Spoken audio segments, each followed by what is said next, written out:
Hello and welcome to the podcast Eat Better Food Today. I'm your host, Ken Cunningham, and I'm excited to be sharing insights on why we believe that health and longevity begins with the food we eat. The goal of this podcast will be to inspire, educate, and enable folks to live a healthier life and do it affordably. My wife and I have been on this journey for over 10 years and continue to work on it every single day.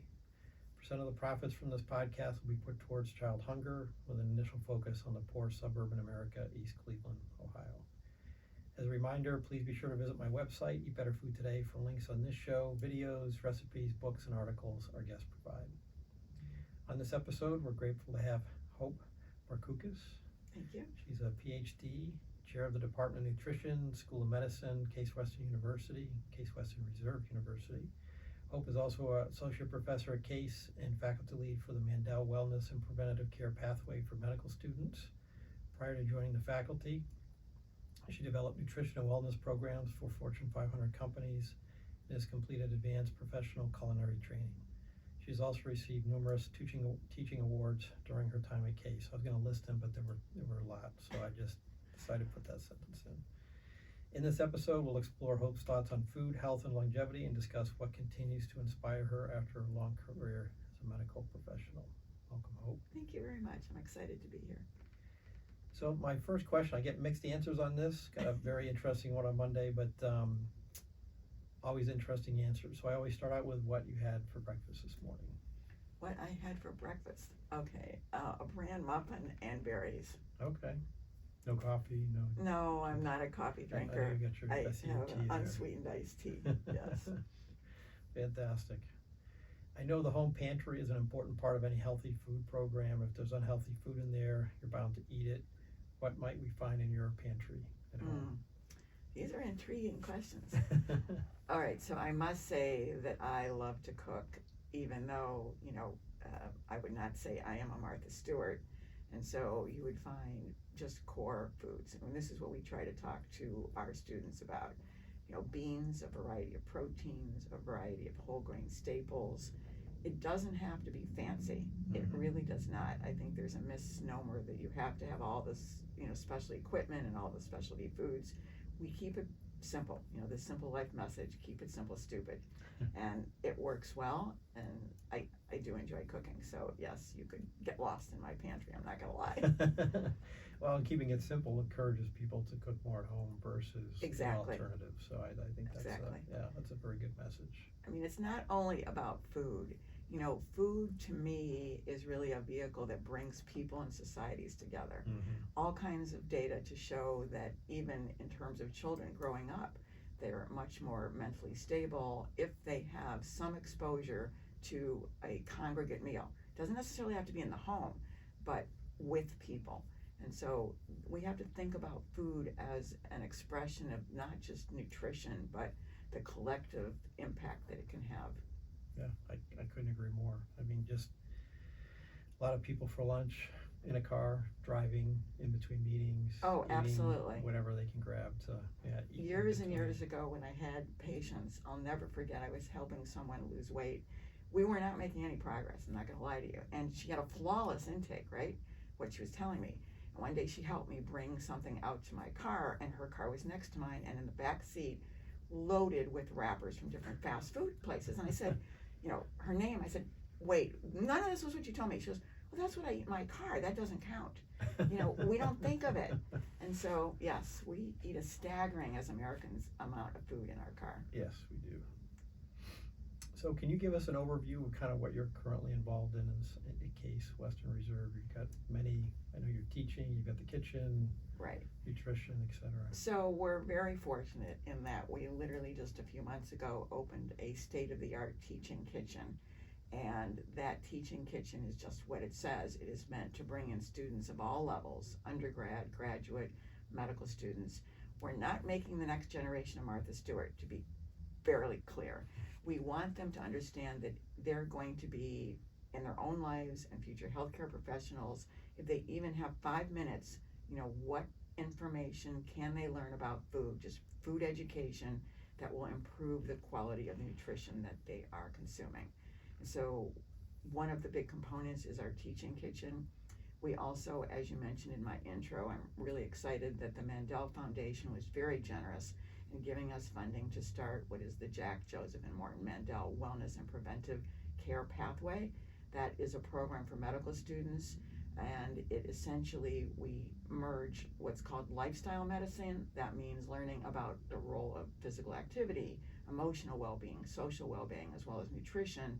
So we weave that into a program for them to teach them skills, and we bring them into the kitchen once a month for, again, food education, to make them understand how your choices do impact your risk of chronic disease as well as your potential for longevity. So is that part of their curriculum now? No, it is extracurricular. That's a good observation. Okay. We have been very strategic in not limiting the number of students that enter. So we have over 200 students in our program. It's a bit logistically complex, but we want to make the statement that this should be part of medical education. And I think that's what's so exciting about these new food as medicine initiatives. Mm-hmm. We're recognizing that if you train them when they are in training, then again, even if they have a minute, it's not about telling patients what they can't eat, but what they can do to empower their health and make different food choices. And so that's part of what we do. We also obviously do a lot of research, basic science to link the evidence to what we are learning about food and nutrition. Great. I think it's a great program. It's a great start. Right. And we're all very passionate about what we do, as you can see. So kind of just to play off that a little bit, I've got a quote here. There was I don't know if you saw this or not, but Forbes published an article last week kind of talking about health and the costs associated with poor diet. So there's a quote here I'm going to read and then kind of get your comment on, but it talks about the direct impact to our health and well-being.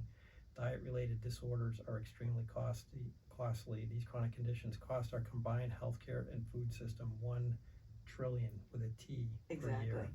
And the White House does have an initiative to end hunger, improve nutrition, and reduce diet-related diseases, which is a first by 2030. Any thoughts on? We recognize clearly that our biggest barriers to health and well-being, really food insecurity as well as poor nutrition. I had an interesting experience. I currently am involved in a research study, and I am seeing patients in that study. And just as a quick example, one of the patients, by 11 o'clock in the morning, he had already consumed 3 2-liter bottles of sugar sweetened, it was Coke, I think. And I have to say, in all my years, he might have gotten the unfortunate gold star of the most sweetened beverages I'd ever had, a patient tell me. And so the point is that we really have reached the position in our country of recognizing that it is about merging food with food education and nutrition. They can't be distinct. And the different initiatives, including one that I think is the most important, is insurance paid nutrition counseling by professionals. Currently, if you have diabetes or if you have kidney disease, your nutrition counseling is covered by insurance, but other than that, no. And that's the gap there. You can't just provide the food. You have to have behavior change, and that is about education. Yeah, and for the diabetes that you're talking about, you actually have at UH kind of I know your case, but at University Hospitals, kind of that Food for Life program that kind of includes that comprehensive. Correct. Yeah. And there are a number of those programs around the country now. The two exciting initiatives in this whole food as medicine field, one of them is called medically tailored meals, mm-hmm. which simply is a fancy term for if you've been identified as having a chronic disease that can benefit from specific inclusions of different food categories, etc. Those are the meals that are provided to you, and they're doing research on the differences that it could make in terms of hospitalization, length of life, that is quality life. Mm-hmm. That's one exciting initiative. Another is prescriptive produce, where you are literally getting prescriptions for produce instead of medicines first. And so again, it's finally linking that, wow, we can't just throw food at people. It's not just about providing food, but it is also that link to getting them to understand what small changes can they make to improve their health. Yeah, absolutely. Yeah, I know I've talked to the food bank, but somebody went and an organization was giving out food in a neighborhood, and they were giving out spaghetti squash, and these people are holding this bowling ball saying, what do I do with it? Had no clue. Yeah. Exactly. So Exactly. Gee. And it's, it's unfortunately pervasive. We, as I told you in our kitchen now, we have undergrads that are involved in a number of different courses. We call them case cooks. One's ethnic eats, one's on sports and performance, and one's healthy lifestyle. But where I'm going with that is that we were shocked at students, domestic students, simply unable to recognize just basic ingredient, basic foods that you would think. Mm-hmm. But it's not surprising. During the pandemic, the number one downloaded search was for how to make a baked potato in a microwave. So we've gotten away from just knowing how to have simple skills in food and culinary. Well, and this is going to be a little advertisement for what we're trying to do with this center, but in East Cleveland, we're hoping to create and start with children, because that's, if you don't learn some of those basic skills as a child, it's kind of harder to learn as you grow older. So a lot of people got it either from their parents or their grandparents, or Yes. that skill set and Those understanding. that whole food memory, meaning of recipes. I mean, food is very symbolic. And so starting as a child, they enjoy it, they learn ownership, and they learn that it's not what you can't eat, it is what you can eat. Yep. And that's what we have to focus on, the positive. Yeah, we went through a whole couple of decades of things in a box and a can. Oh my gosh, yes, right? Yeah, so. When we walk in a grocery store, you're confronted with thousands of new items. Some of them are beneficial, but others, unfortunately now the information tells us that about 2/3 of what we eat is considered ultra processed. Absolutely, yeah. So that does not get us anywhere in terms of good health. Well, and that gentleman you're talking about that was drinking those 2-liter bottles, but it's also, it's manufactured to make you want to drink more. I mean, that's part of the sugar. Or lure, exactly. Yeah. And so, if children are taught that this packaged stick that is in different colors is a vegetable, that's not a good start. So can you, in the kitchen, in this program, you're talking about the pathway, I call it the pathway program, but you talk about food, but you also mentioned things like stress reduction. There's other pieces. It's correct. Because you need to stay healthy and live longer. Food is important, but you need other components too. The term has been lifestyle medicine, and it's just a fancy term, and what it really means is looking at behaviors that you can change in your life. For example, how much physical activity, definitely working with an exercise professional to start it right. It is about emotional well-being, knowing and learning different stress reduction techniques so that you're not immediately, asking the physician for medication. And it is understanding social relationships, because we know that the people you put in the front row of your life make a big difference. And so what we do with the medical students is we have experts in all of those fields. We use more than 20 different faculty from all the different affiliate hospitals too. And they're learning skills. They're not just being lectured. And so that is the goal of this particular wellness program. We also bring in therapy dogs before exams, massage, etc. So again, it's the whole well-being. The goal is their own well-being as well as their future patients, and it's been very successful. We won a national award, I'm very proud to say that, for innovation for teaching future healthcare professionals. Nice. And you said that's like an elective. It is an elective. They choose. We have 8 different options in a variety of different areas. They're called pathways. And so we've been around now since 2016, the wellness pathway for Mandel. But there are other ones, and so they can choose. And so it's completely an elective. Well, and it sounds like you've got good participation. We love it. We absolutely love it. So what would you say you can do what can everybody do to encourage people to do more healthy cooking at home? It seems to be like, well, I can go through a drive-through, takes 5 minutes, give them my money, take the bag, go home. But in reality, that's a whole half hour, 45-minute process just in itself, versus you can, well, we'll talk about the recipe at the end, but you can make healthy meals at home in less than 30 minutes. So I would say to start simple. We are just deluged with all kinds of social media, and of course they look so sophisticated, and you think, oh, I can't do anything. Just keep it simple. Start with just one area. For example, let's just say that you want to begin to increase whole grains, okay? And so that would be your singular focus. You stay laser focused on one action item, and there are just so many simple recipes now that are available free of charge from all different places, even the library, at the extension. and just start there and explore. Obviously, you want to have meals that your family will eat. And so that's one of the barriers, is that you need to have several times of exposure of a new food before there's acceptance. Because, you know, you can't have something so sophisticated that it looks wonderful and it might be very nutritious, but no one in your family will eat it. Right.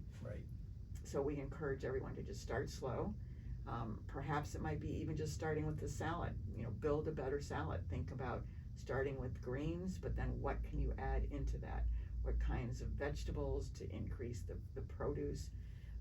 There are just so many locations now for consumers to be able to find nutrition education messages. Yeah, and we had a couple of people on the show recently, and they're going into, well, they're actually in charge of nutrition at the Cleveland Metropolitan School District, and they've got partners that come in and they're actually helping students grow the food, and they're much more likely to eat Exactly. the food that they It's grow exciting. because they started from a seed, basically. I mean, when you can see the results of your efforts, there's gardening. I'm a very big proponent of gardening. I mean, even if it's just one little pot, there's something very emotionally rewarding about that. I think it's also important for us to begin to understand how important it is to link where your food was grown, how it was grown, and how the animals are treated. And I think we finally have moved towards that. It's not just a matter of, okay, it appears on your grocery shelves and we don't know anything about it. Well, and a carrot that you grow yourself is going to taste a lot better Oh my than gosh, a carrot yes. that's flown from Peru or Mexico or wherever. So, Even if it doesn't get the award for the most beautiful looking carrot, yes, you're absolutely right. Yeah, it's always tasting better. And children get so excited. Yeah.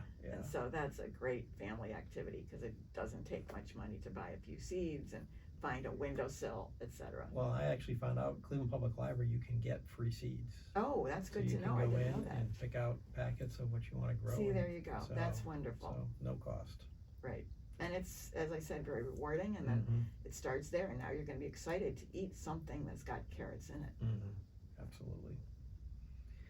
So there's a lot of conversation about weight loss pills. So people, we're talking about eating healthy, but people are saying, well, I'm going to, in my opinion, take a shortcut. I'm going to do a weight loss pill. And so what are your thoughts on some of these weight loss pills that are out there? All right, there's different categories. If one is morbidly obese, they do need to work closely with their healthcare team, not just the physician, but the entire team, to really design a particular program for them. I'm not going to make one generic statement, because I think that's just like generic love advice. It doesn't work, right? So if you're not in the category of morbid obesity, honestly, long term, that is not the answer. You need to find out how you can have behavior change because of the potential consequences downstream, long-term effects. And you have to start slow. You have to identify one step at a time, work with a health coach, work with a registered dietitian, the healthcare team. And there are many individuals. Cleveland, we're blessed. I mean, we have one of the best locations in the nation for exceptional healthcare here.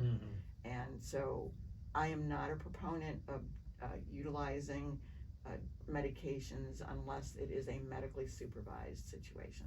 Okay, that's good advice. I mean, you have to start somewhere and just take it one step at a time. Well, and those pills are not inexpensive. You could buy a lot outrageously of expensive. Yeah, right. A lot of healthy food for what they cost.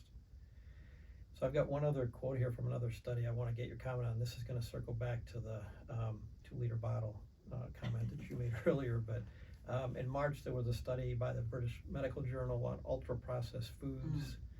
Discussed their adverse health effects, and you kind of mentioned some of this too. The study pointed out that 58% of the U.S. diet is from ultra-processed foods, whereas when they looked at other countries, Italy, for example, 10% of their diet is ultra-processed foods. Coincidentally, Italy has centurions, these blue zones that exist there, versus there was one it's kind of interesting, there was one in the U.S., and then they started introducing grocery stores that had a lot of ultra-processed foods, and they're no longer a blue zone because those grocery stores kind of influenced their eating habits. So anyways, back to where we started with my pantry question. These ultra-processed foods, they have no nutritional value, they don't fill you up, and I make the analogy, it's like pouring water into your car's gas tank. It doesn't give your body the fuel it needs to go anywhere. It just you just want to keep eating potato chips or Right. drinking 2-liter bottles. So I guess the question is, how do you define whole foods and kind of this whole conversation around whole versus ultra-processed stuff? Yeah. Okay, so I'm going to sort of start with a caveat that is not usually heard, but I appreciate your giving me the chance. Not all processing is bad. For example, milk. Okay, we do process milk because when one just takes milk from the cow, that's considered raw milk. And if you happen to live on a farm and you know how everything has been handled, that's one issue. But to purchase raw milk, there are a lot of health hazards. And so we do processing of milk as an example. So there are processing procedures that the health benefits outweigh the negative risks. But what we're talking here with the ultra-processed foods are generally the snack items, the items that, when you look at the label, the list of ingredients is a mile long and you cannot understand what any of them are. Yeah. And so, again, it would be to take a look honestly at what one is consuming in a typical day and identify your most vulnerable time. Is it when you walk in the door, you're starving, and so you're going to grab whatever bag of whatever it is when you get home? There's where you have an entry point to make a difference. And so if you have quick access to fruits, choosing an apple, a simple apple, instead of your packaged whatever it is. Start singular, one step, set a time limit so that, let's say in 1 week, I'm going to make this amount of change, and it's controllable and you're going to feel good about yourself, and then you can move forward. Some people do and are successful going cold turkey. I give them credit. Most individuals, for behavior change to be sustained, cannot do that. Yeah. But especially with children, I mean, it's very concerning. It's amazing. And we saw this in our teaching kitchen. Some of the kids had never worked with broccoli that was whole.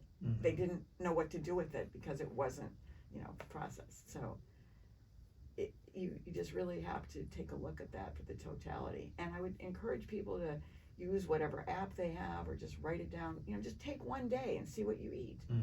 Many people are pretty shocked. Yeah, absolutely. That person I talked to you about, he didn't even realize he was consuming 3 liters. I was like, seriously, you are absolutely unbelievable. And he was excited about the energy that he had when he flipped from just moving away from the colas to just water and focused instead on whole foods. It was remarkable.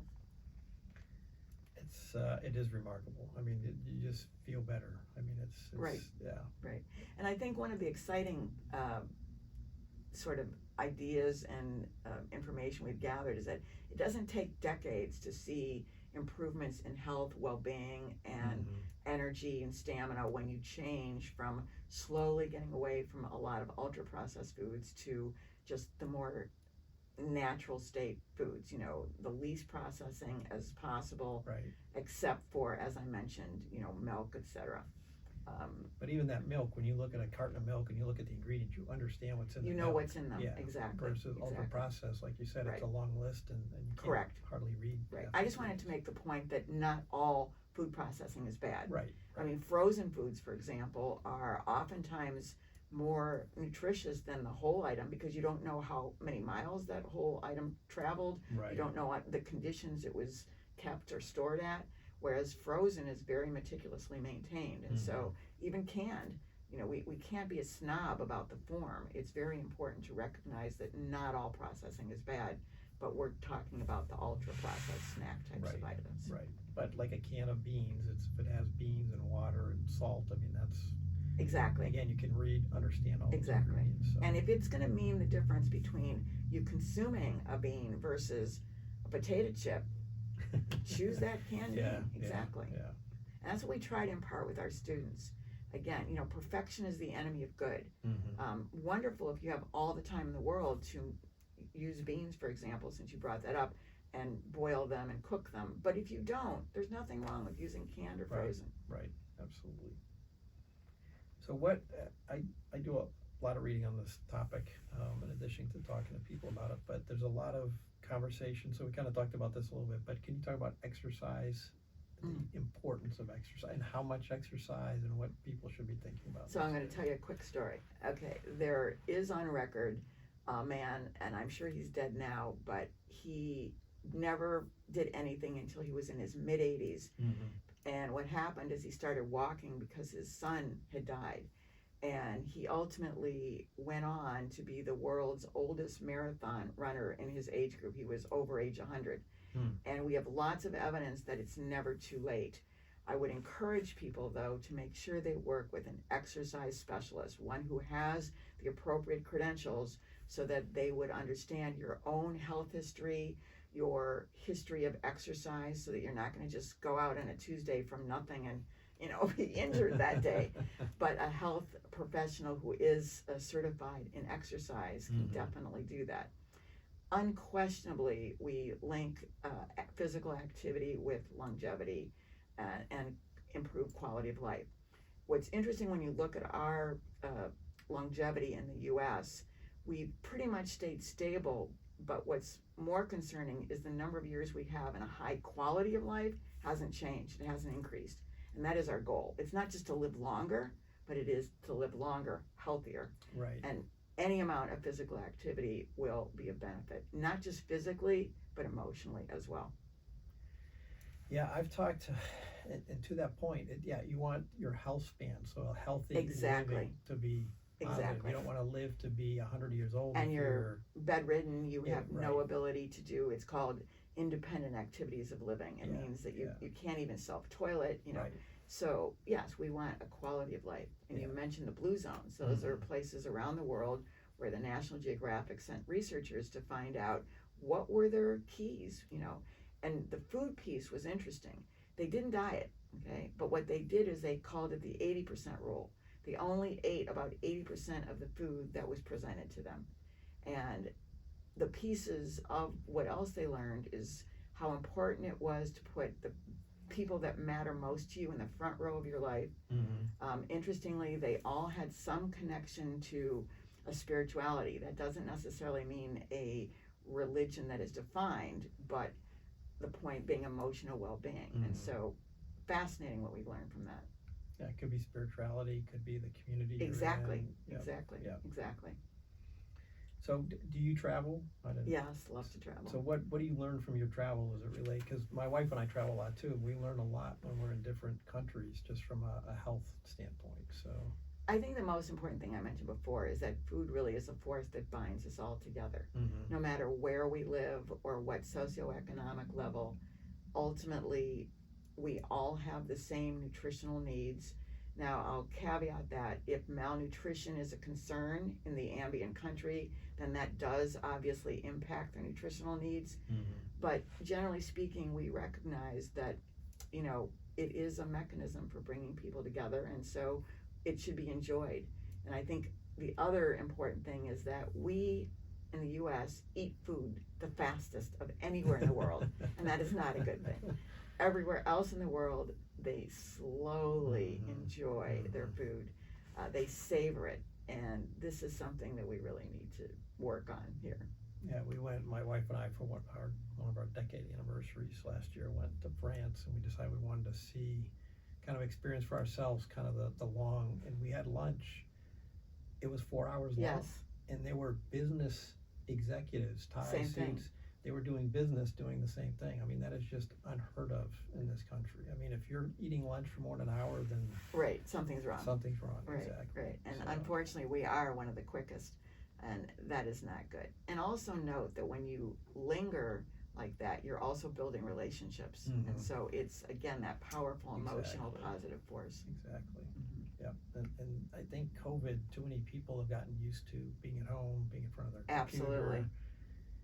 It just Singular, exactly. So as opposed to getting out. In fact, all of the federal food programs, one of their tenets is to try and have people in communal settings when they are eating. And because again, you recognize that there are improvements in terms of nutritional quality and quantity appropriately that are eaten. Yeah, I just listened to a podcast by a chef. He's in Colorado, and he kind of went to culinary school, grew up in New York, and then he kind of learned that community piece. He was there for 9/11, and basically was one of the chefs in the kitchens that support all the firefighters and Wow. everybody in there, and he just said they just went from coming in from helping all those people. They were, very Somber, disturbed, et cetera, somber, right. but he said once they had a meal, sat there for a while, then the conversation started, and you kind of got a A hold of back of who Yeah, you are yeah. and saw it in perspective. Yeah. Exactly. So that whole sense of community. So just kind of looking through what. So you talked about research. That's another thing. So any specific research that you can talk about that kind of in this food is medicine space, or I know you said you're doing a study right now, but There's so much going on right now. The two very interesting areas are looking at the role of medically tailored meals. What impact will that have on those who have specific diseases, hospitalizations, etc., outcomes.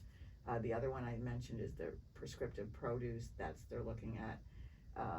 At CASE, obviously, we're one of the research powerhouses in the nation, and so everything from basic science, which ultimately will get translated into, discovery, and so every single step of the way.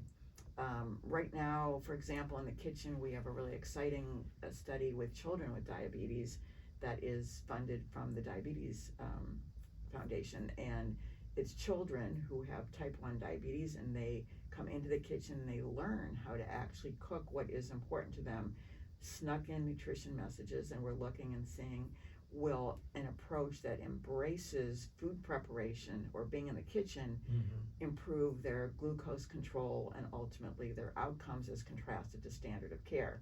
And that study works with all of our affiliate hospitals, and so those are the kinds of things that we're looking at for our teaching kitchen. So when you say children, ages? They're about ages 8 to 12. Okay. Interesting. And then we have other studies that are supported by the U.S. Department of Agriculture. SNAP used to be food stamps, and so that particular research is looking at making a difference in terms of trying to get more people to cook. I mean, SNAP is, my goodness, it serves about almost 13% of the population, and it's definitely made very clear improvements in terms of food access and health benefits in terms of using the healthcare system more as opposed to just landing in the emergency room, and better health outcomes. But what we still need to do is have more with nutrition education in that program. It's not mandatory, and so again, it's not just providing the food, but linking that with food education. Yeah, and I think the nutrition. education's huge. It's huge, Yeah. right? Yeah, my wife and I bought sweet potatoes, bought some sweet potatoes at the grocery store, had them a couple of weeks ago, and then we went to a farmer's market, bought a couple of sweet potatoes. It's like night and day. Night and day. The taste. I mean, we did this exact same, prepared them both the same way, but Right, it was completely probably different. one was local. It was. Yeah. I mean, sometimes, we are blessed in that you can have any food you want, any time of year, but at the same time, how many miles has that food traveled? Right. And so that is something that we're trying to get our students to take a look at that and think locally. If you can possibly purchase local first, that is obviously preferable, even here in Northeast Ohio. Oh yeah, I mean, there's farmers markets everywhere. Oh, in we're just Northeast really Ohio. lucky here. Yeah, and the SNAP programs they take SNAP. Exactly, programs. exactly. So it's not like it's No, absolutely. it's for everybody. So what would you say is next for you? You've had a long career. You've kind of got the kitchen going. What are kind of some of the things you want to do? Oh, I love what I do.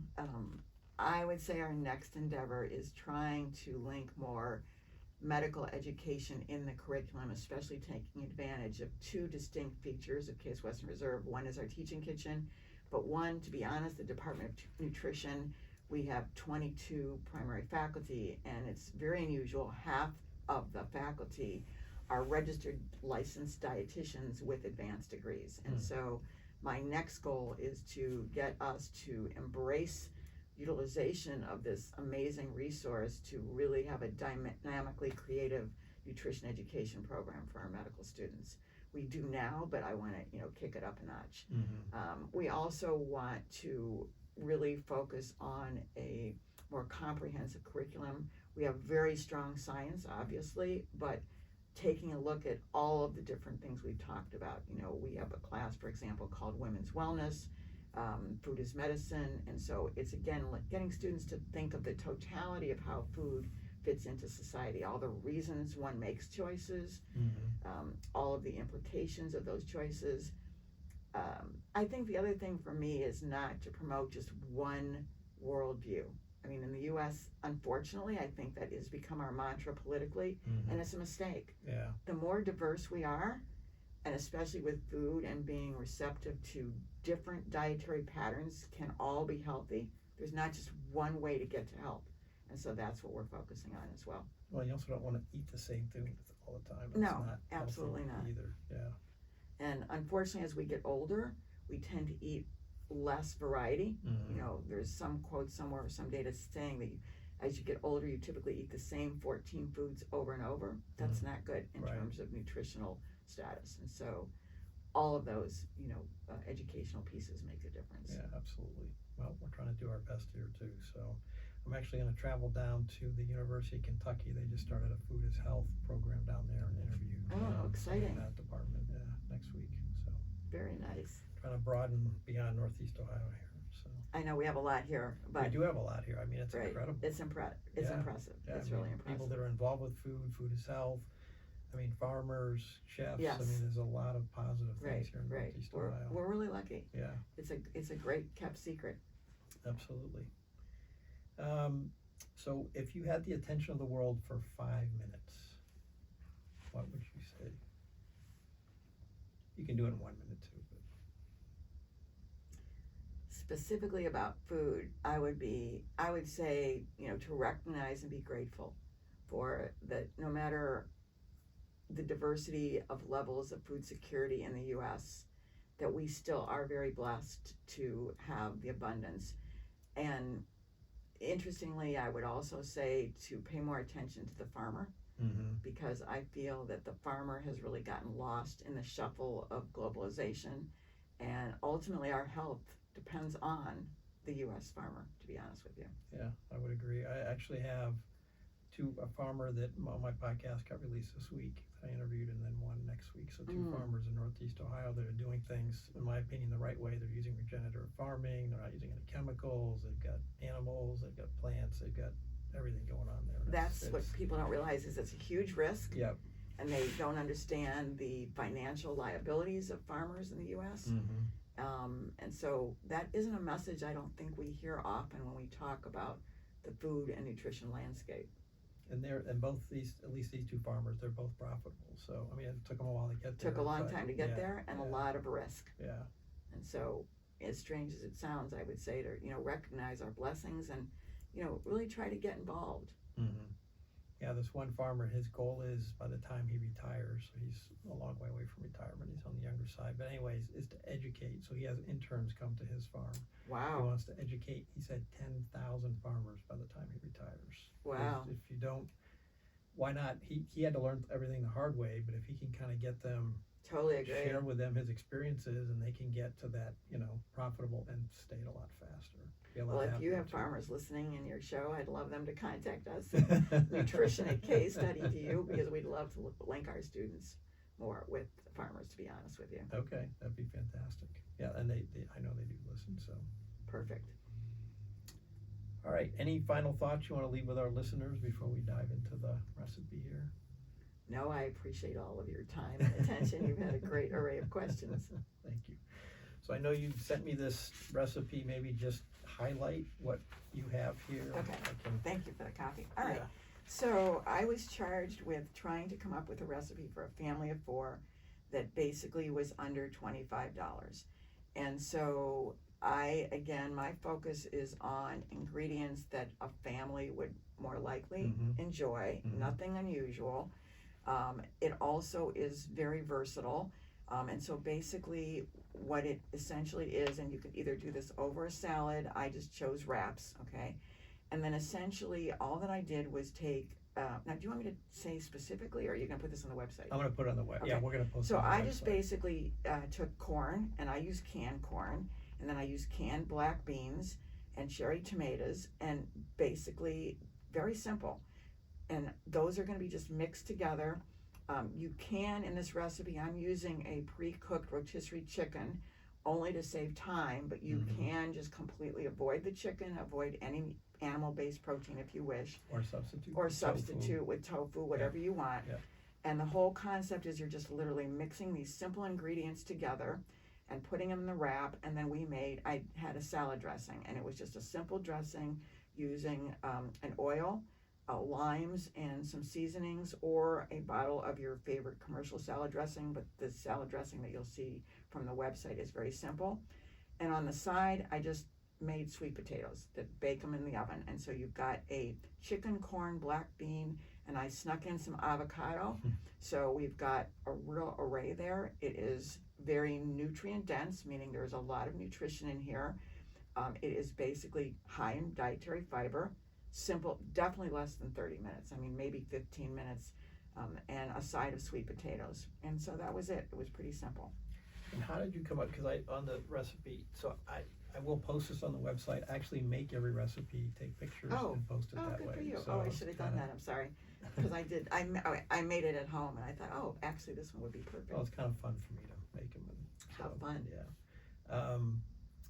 So the pricing that you came up with here, because one of the guests that we had on the show, they went to a website called Budget Bites. And so you can create a recipe there, and it has the cost per ingredient. Interesting. And I never heard of that website, so I don't. Well, what I did is literally look for grocery flyers in the local area. Oh, okay. And so I didn't use any one particular one. Okay. I just basically was trying to be fair and did a diversity of flyers of what was on sale. Now, it came out to $23, but that was with a rotisserie chicken that was $8.99, which is a bit pricey. But I wanted to be fair. I mean, you can definitely find rotisserie chicken for $5 or $6, and you don't even have to use it. As I said, you pointed out you could use tofu, and then you still would have that was based on making your own salad dressing. So you would still have those ingredients, and you would have leftover chicken too. Well, and I would encourage people, I mean, this salad dressing takes, I don't know, 5 minutes or right, less. It's very simple. And it's, like, I'm looking at the ingredients, I mean, it's gonna be very good versus same thing in a grocery store. Exactly. There's gonna be a lot of ingredients that you can't understand. Right. So. But again, the reason I included either or was to make the point, you can't position yourself that you have to be so perfect. Right. Because if it's a difference between doing a quality meal and you have to use some pre-prepared ingredients, that's life. Okay, just don't beat yourself up about it. What's more important is that you've tried. Right. Yeah, it's the effort. And exactly. So I say at the beginning of the show, my wife and I work on it every single day. It's not, we're not there, we're never gonna be It's a there. work in progress. Yeah, I mean, right. All right. Well, thank you very much for being on the show today. I appreciate your time. Yeah, everybody please listen to this podcast where you listen to podcasts. Please subscribe to the show, leave comments. Always look to make improvements on the show. Thank you for being here today. Gratefully yours, Ken. Thank you so much. Thank you. Bye-bye.